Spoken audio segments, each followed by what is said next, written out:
Today we have a very hot topic, black tax. There are people that cannot afford the school to do these things. And because they cannot afford it, they are made to feel bad. But it's your responsibility to take care of 5 younger siblings on a salary of 2,000 Rand. That's when I'm like, that's not fair. We want them to feel bad before they ask. So, because it's a tough one, really. Don't hold back. Say it loud. What's up, everybody? My name is Nozibele Mayaba. Welcome to Don't Hold Back. This is where we say it loud. It's a very special day for me because this is our 10th episode. Today we have a very hot topic. Some call it obligation, some call it our responsibility, right? Others already have a term for it, black tax. Where does it start? Where does it end? Is it our responsibility to make sure that we manage the expectation that comes with, working? And to unpack all of this, I have a very special guest. Hey, Betuna. He's my husband. He's the yin to my yang. Okay? He's the guy that wakes me up at 5 a.m. to go and run. Yay! Hi, baby. Hello. How are you? I'm good. Okay, Jeez. we must behave, ne? Oh, okay. This is a very professional setting. Bliss. Okay, listen, usually, on the show, a guest brings in a snack, but now I brought in a snack, and that's a biltong, but I'll get into the why much later on. Now, let's get the ball rolling. When it comes to black tax, I want to take it back, particularly when it comes to you. Did you always know that you are going to be the breadwinner of the family? Where did it start for you? No, I didn't know that I'm going to be the breadwinner. But I realized as time went by that the responsibility will be for me to ensure that I take care of the whole family. Because I realized my older brothers that were actually just not there for the family. So when I started working already, they were working, but there was nothing that was coming from home and nothing that was being taken care of. So it was upon me to make sure to ensure that we have a home. I look after it. Was that instilled in you? The reason why I'm asking is because usually someone else would say, if my brothers did not take up the initiative to take care of home, then why should I be different? So was the responsibility given on you? But the brothers are not doing what they're supposed to do, so you are the only hope. Yeah, so we got the same education. Let's start from there. We got the same opportunities. I think I'm just one of those that I was able to see the reverse side of misbehaving, and in particular, alcohol. Okay. And because my mom saw that, she then took advantage of that. And then, used me to make sure that, I look after not only my younger brothers, but also one of the brothers that was ahead of me, take care of him as well. There are countless stories of you when you were growing up. And some of them are heartbreaking for me to hear. There's one in particular where you told me, I think your my mom-in-law had been working at another town and you had been left with a younger brother and one of your nephews. And the younger brother fell into a pit, a toilet pit. And how old were you at the time? I was 7. What happened? So the kids were playing outside, and obviously I was looking after my niece and my younger brother.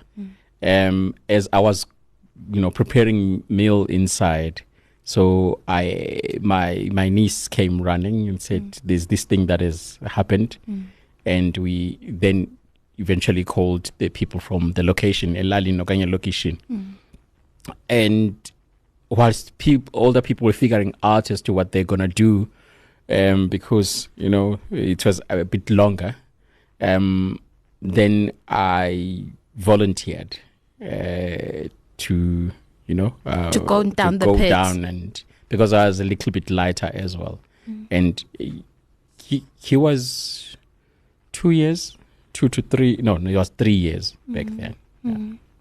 Now, the reason I'm talking about this story is because I've been one of the people that has been very transparent of, yes, the financial responsibility of taking care of our families and the pleasure of seeing our families, getting from one level to the next because of our contribution.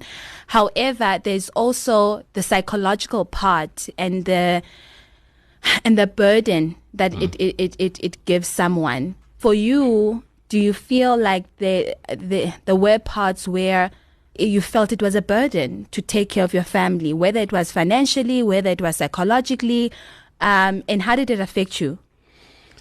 Yeah, look, and no one prepares you for these things. At the age of 23, I felt that, I need a way out of this, but I just didn't know how. Okay. And because I started dating a little later, at the age 20, so at 25, I got married. And the reason behind that was that I just wanted to have things that are attached to me, in other words, my own home, so that I don't have this responsibility of looking after somebody else's home. Okay. So that's what basically happened. So if I hear you right, one of the reasons that you married quite early was to run away from that responsibility. Precisely. And to finally have that, reasoning. But I also have my own family to take care of. Precisely. How did the family take that? Yeah, no, they didn't take that kindly. And obviously, from 1,000 rand that I would use at home, it meant that maybe it's a quarter of that amount that I would spend at home. Okay. So it really, impacted or affected them heavily. And now we met much later on and went into a relationship, also got married. It's funny because we have more or less a similar, background. And what I mean about that is that although we the youngest in the family, but we took up more of the responsibility of taking care of the household. Yes. And then there's sometimes a nice thing about putting those two people together because they are both responsible, individuals. But also there's a pressure by, okay, not only do you now have to deal with Nozi's family, you also now have to deal with Skhu's family, right? I also have my own perception and opinion of how this went when we started, during our first years of marriage. But I want to hear from you when you now got into the second marriage with me. What did you think you were going to do different to manage all those expectations? But regardless of whether you married or not, you still need to build. Yeah, well, there's a good and a bad side of looking after a home or a family or somebody else's responsibility. And one thing that I learned was that, so when we met, I needed to understand what is it that you are actually responsible for. Okay. So that in planning, as we start our own home, I know exactly how much money, now I'm talking rands and cents, how much money is actually going to be spent there. And in those things, key questions were those things important? Are they necessary? Anything that is outside this definition. So I needed to make sure that, no, this one is put aside. Because we wouldn't sacrifice our own life for things that are nice to have on the other side. I think that was very key for us, and we have actually mastered that, because all the time there are always calls asking for this and this and this, but we always ask those key questions. Is it just a nice to have thing? Is it something that's important and necessary to have? Yeah. And at first, we've come a long way, definitely, and we see the benefits of it. But at first, those conversations were very difficult. Yeah, very difficult. Because also you've had more experience than I've had. And I had to now start the conversation of your 25-year-old version, where my family felt, the money that you were giving us, it must continue as well, And then also my family feeling to some degree, but now that I'm married, I want to take care of, the other family or just us two, more than I'm taking care of them.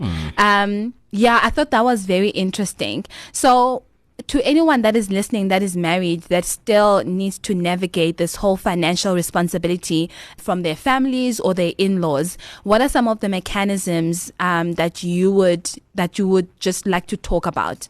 For example, I know one of the things that we had discussed is, okay, if my family wants money, if my mom had to call now and need money, it doesn't come from me. It comes from you. Facilitated. Yes. Yeah. And vice versa. If mom-in-law calls and asks for money from you, it comes from me. And the reason for that was because we are trying to build this narrative with them to say it's not longer about Nozi, it's not longer about Skhu, it's about these two people that are married and making a decision together. And that you don't want to divide them. I mean, look where we are now.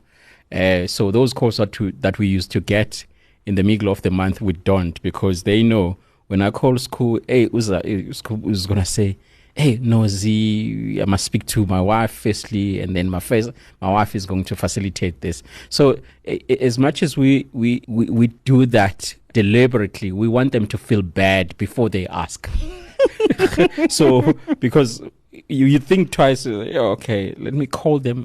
I'm probably will have to wait, and whilst I'm waiting, the money is going to come from this side. So who am I going to thank? So it's just a psychological part of it, and that has helped immensely. Along the line. I want to go back to the question that I asked earlier on, or something that I touched on, is it's a pleasure making sure that our families are taken care of. I mean, whether it's buying a house, Yes. whether it's building, elusikisiki. I mean, I don't know how many years you've worked for your family and you've built them a house.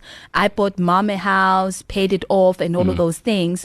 But I sometimes feel there's a level of us overlooking the psychological part of these responsibilities, because there are people that cannot afford the school to do these things. And because they cannot afford it, they're made to feel bad. But it's your responsibility to take care of 5 younger siblings. It's your responsibility to take care of the entire household on a salary of 2,000 rand. That's when I'm like, that's not fair. Because at the end of the day, this is not why you raised this person. You are not raising this person to take care of other siblings. What's your take on that? Yeah, it's a tough one, really. And in between, I always say we have a choice whether or not to support and how far do we go. So I'll give you an example. So I have older brothers who have kids all over. So from time to time, because they know me and in their mind they think that I'm doing well because of the wife who's popular. So you get these calls all the time. Damni, I need this and this and this. Can you please do it for me? So the question is, as much as it's tempting to help, and if I have something, but if I start doing it now, how many more kids that are going to come and then ask? Because there are many of these boys. So what's key, or what is key, is to just define what really is family and who matters the most, who is really close to your bloodline, because you'll end up helping the whole community. And sacrificing yourself. And sacrificing in the process. And it's not a nice thing to do at all. So I've had to really define, and in my definition, it's my mom and my brothers. They are kids. I, unfortunately, especially now that they still are alive, because I mean, I would end up having only 5 cents in my pocket. I can't afford. Yeah. I like what you said earlier on. Once again, define who is who, and secondly, also define the need. Define the need. Is it necessary, or is it something that's nice to have? And if it's nice to have, then it's going to be nice when there's money. Unfortunately, when there's no money, then it goes back to what is the need. Exactly. I think that's the crux, actually, because I honestly, at first, when I was trying to manage all these expectations, I'm trying to make everyone happy. It's nice when everyone is luxury. Happy. That's luxury. Don't. Just key things. It's roof, food, school. Transport, look at the distance. Okay. Yeah, no, if it's Skhu, less than you 10 are harsh. if it's less than 10 kilometers, a person can walk. You are very harsh.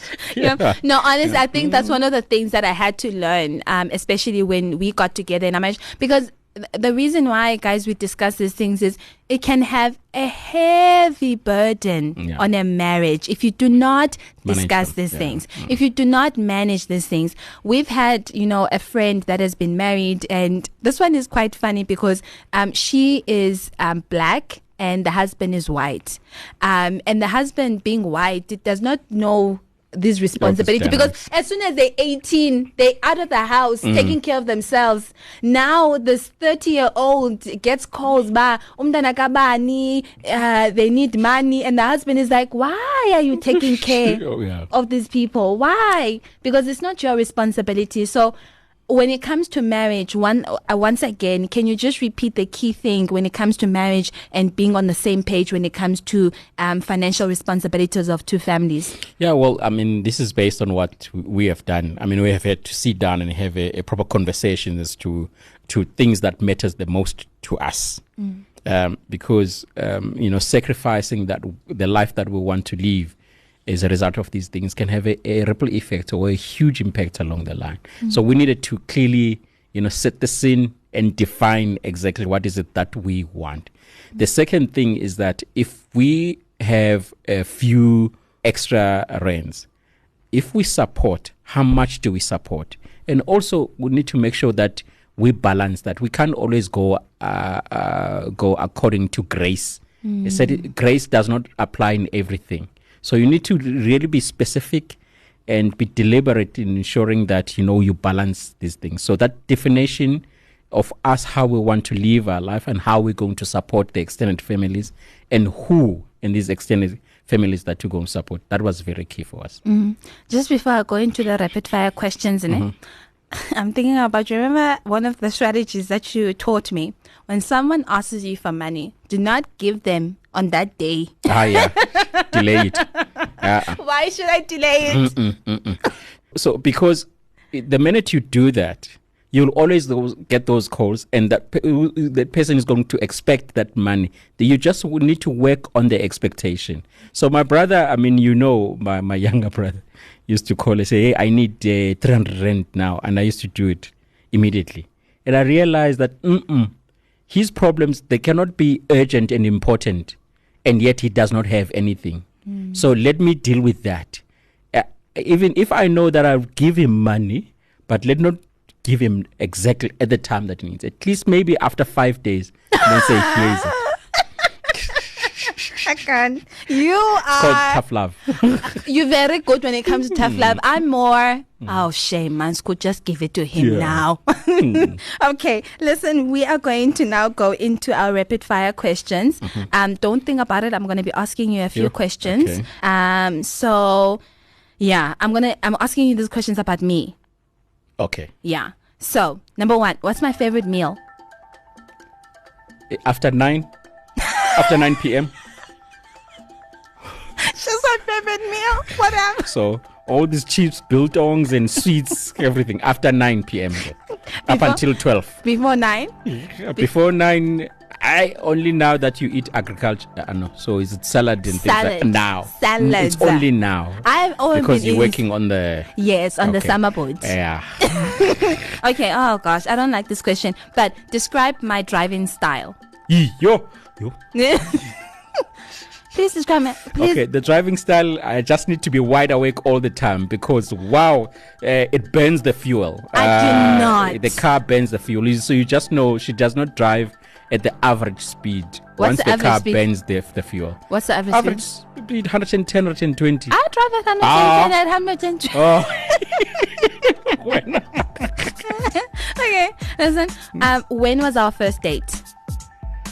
Second week of June 2016. I don't play with second week of June. I think between the 7th, but you're going on a graduation the next day. It was on the 7th of June. Whatever. Okay. 7th of I'm June, not yes, accepting 2016. that. I don't think that's true. I think Yes, it was, that it was weekend. May. No. School, we met in April. No, so it must no, have been no. May, a month You later. were going on a graduation. You pretended as if you're going overseas at home. You brought in your big suitcase. Whatever.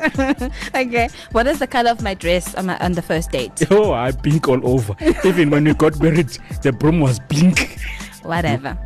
You know what? I didn't want to have you as a guest. Honestly, the broom. What Remember, broom? when we were staying in the south, the broom that you bought, and Oh yeah, true. it was pink. Now that I recall, I actually wanted to more pink things. renovate our whole bedroom to pink. That's always been my dream. Okay, I don't like this question as well. This is the last one. What is my favorite film? Yo, Miss Congeniality.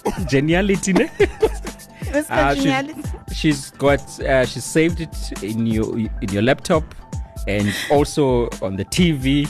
You've played it I don't know how many times. I lost count. But when we got married, you had watched it over 50 times.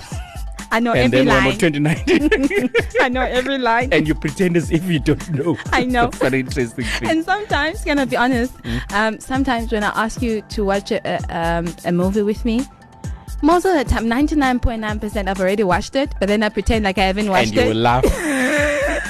Yo. Okay, it's your turn. Ask me questions. Where was I born? Lusikisiki. Ekoso. Okay, what was my nickname growing up? Oh my gosh. For some reason, I don't know why I'm remembering Geleklegisa, but that's Jacob Zuma's what's that? Lebonde. Nodidi. So how many siblings do I have and what are their names? Okay. In total, you are 7. Those that are alive are 4. 3 passed away. 2 sisters, 1 brother. Okay. In terms of the name, Pukolani, Putmonabisi, Sabelo, Skumbuzo. I don't know the other 3 that passed away. To be fair, I've never met them. Yeah, okay. Okay, forgiven. It's Maxwell, Yes. Harrison, Lawrence, Goodman, Niceman, Darlington. Oh my word. I cannot. Where would I be on a random Saturday morning? Cycling, swimming, or running. Okay. See? At least. I know. I know. Okay, so as we're wrapping up the show, talking about, expectations, financial expectations, managing them with our families. Once again, I think the last few things from my side is we are 2 responsible people. We'll always take care of our families, but we've seen the need to put in place boundaries so that it does not compromise our own relationship, our own marriage. Because like things that pertain to families can be very sensitive. Very. And can either make or break a marriage. And one of the things that I appreciate, I think, about our relationship, and I'll continue to say this, is how we continue to protect each other from our own families. There's nothing that my family can say about you, even at your absence, because they know I will always protect you. And that's how I feel also about your family. Whenever you're not even around, I don't feel uncomfortable that someone is going to tell me something because you're not there, because you've already put in that boundary for me. So I appreciate that about you. Is there anything else you'd like to add for couples out there that are struggling to just manage all of these things? There's a double-story house, Mtata, that still needs fixing, and they don't know where they're going to get the money from, but everyone is looking at them. Yeah, I think in the same way, they would like to live a certain life. It is important that they firstly ask themselves what is it that they want to achieve today and tomorrow. The second thing is that when they define or put those measures in place, they need not to shift the responsibility. Now, let me be specific around there. You find that between me and you, the responsibility shifted from our parents. So they expected us to do certain things for them, and yet those were their own responsibilities. Okay. So it's therefore important that we manage those whilst you are preparing yourself for a better future. The minute you know how and what is it that you want to achieve, it's much easier to address whatever issues that may impact your existence in that marriage. So I think that's, for me, is very key, in that in anything that you do and you prepare ahead, you do not shift the responsibility. The responsibility sits with you, with that right person. I like so that. Earlier on, you mentioned something. You said folks that are different in our color, they at 18, they go out and they become responsible on their own. That's how they are taught as they grow up. But not all of them. Sometimes circumstances change. Yeah. But it's the parents that never delegated the responsibilities. They made sure that they teach the child very well and prepare that child for the future. And then that's my view. I like that, because in my mind, I think the one thing I'm getting is, do not be an enabler, rather empower. So do not be the person that enables this person to continue to ask money or not do anything because they know at the end of the month they're going to get money from their brother or their sister. Yeah. However, be more empowering. How can this person make money possibly for themselves? And at the end of the day, we are not responsible, let's say, to raise siblings or any other person, because it was not our responsibility in the first place. We are there to assist where we can with whatever resources that we can. I like that. And a nice topic. Okay, now that we're ending the show, just before that, I brought in biltong. Okay, because I felt like, after 9, when we've done everything and we like putting in a nice movie, it's one of those snacks that we really enjoy together with our non-alcoholic champagne or wine. Yeah, so there's no deep story behind the biltong. It's just that it's my favorite Do you snack. eat it as a snack or as food? Yes, I just never know. I eat it as everything. I eat it as everything. There's something after 9 and me eating. You start eating, going down the stairs to the kitchen all the time. To be fair, it's not that heavy food. It's like snacks. It's got lots of calories. Now you tell me. Okay, can you eat the biltong with me? We're gonna take one piece each. Okay, let's do it. And they've been in the house for at least I've been good over the last couple of weeks. These ones have been in the house for about a month or so. The interesting thing is that you hid them. So you're hiding them from yourself, not even from me. I know. Because I know I'm all, and then I can't find them sometimes. I'm like, they were here. I don't know where I should find them. Anyway, thank you so much, Skhu, for joining me today for such a very thoughtful conversation. Now I realize why your mother called you good man. You should have also been called wise man. Man to laugh. Wise men. Wise man. Is there a wise man in the family? No. Yeah, good man, wise man. Nice men. No, wise men also suit you well. Anyway, thank you so much, honey. I really appreciate you. Thank you for joining us for this 10th episode. Until next time. Thank you for having me. Thank you. And that is where we leave it for today. This was Don't Hold Back, where we say it loud, a podcast in collaboration with DW, Jacaranda FM, and East Coast Radio. You can catch this episode and many other episodes on wherever you get your podcasts or on YouTube. My name is Nozibele Mayaba. It has been such a great pleasure. I'll see you next time.